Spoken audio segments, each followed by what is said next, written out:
Bro, listen to me. I've already cracked the code as to why you keep having to get high every time you try to take a break. It's because you haven't solved for boredom. So check this video out. I'm going to show you how to get past that step. 99% of the time, relapse happens because the person has nothing to do and nowhere to go. And you're bored, which is like the most common complaint I hear all the time when people are going through this detox, when they're cutting back on weed. And if you're bored and you don't plan for this, you don't plan for your new life, guess what's going to happen? It's not going to be too long until your mind attaches itself back to something more interesting. And for you, so far, the most interesting thing in your life has been getting high. So sadly, what happens, as you already know now, when your mind attaches to this, you're gonna go back to getting triggered. Memories are gonna come flooding back, the drug memories, just taking you slowly closer and closer to a point where you start rationalizing and thinking about like, well, it's not so bad. Maybe I can get high a little bit. And guess what? Now you're back to smoking again. Boredom can be super dangerous in this state. I'm telling you, you gotta plan your day. You gotta fill your day up with things that are good for you. So what do you do? Personally,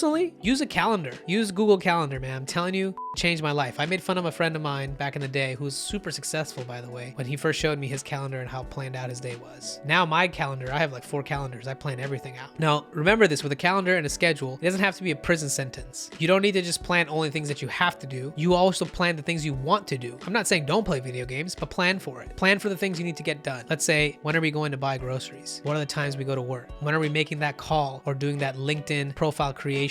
When are we searching for that job? Slot out times. When am I seeing my friend? When are we gonna go work out? When am I meditating? When am I eating my meals? Putting reminders in your phone to drink more water. Like, a calendar is a great tool. It takes away all the stress from your mind, because then you're not constantly thinking about, oh shit, did I do that? Oh, did I forget this? You have it all down. You have it all scheduled. Now remember what I said about stress. That can kill you. And a calendar helps you be less stressful. And this is very important. I want to talk about this because people are really averse to using a calendar, or they just are hesitant because they're like, that, man, I want to schedule my shit. I feel like I got all this I have to like always do. dude, let's say you couldn't get to a thing, right, that you have on your calendar. You can simply take it, drag it, and move it to another day and another time slot. But if you never schedule it, you have no way of managing your time. Tony Robbins says this, I love it. It's like, if you plan it, it's possible. If you have things that you want to do in life and you don't plan them, you don't schedule them, you'll never get them done. So if you plan it, it's possible, because then you have put it on paper, put it on a calendar, same thing, right? And now you're able to track it. If you're getting it, if you're not getting it, and if you're not getting it, moving it around. That way you can do it at a different point in time. But all these things are really going to help you. Using a calendar is really going to help. So do this. Make a list. I really want you to think about this. These are really important questions. What comes naturally to me? To me, I think it's speaking. But for you, what comes naturally to you? What do I love doing? I love helping people. What do you love doing? What are my strengths? Now I want you to think about, what is it that you suck at? What do you hate? What are your weaknesses? I know it sounds a little negative, but it's important to know, because if you don't have an answer for these, then you don't know where to start, right? You're like, okay, I want to change my life. I want to do something with myself, but you don't know where to start. Like, you got to know what you're willing to do and know what your strengths are, because you can maximize those things. And if there are things that you're weak at, maybe you don't know how to speak so well. Maybe you don't know how to take care of your health. Maybe you never learned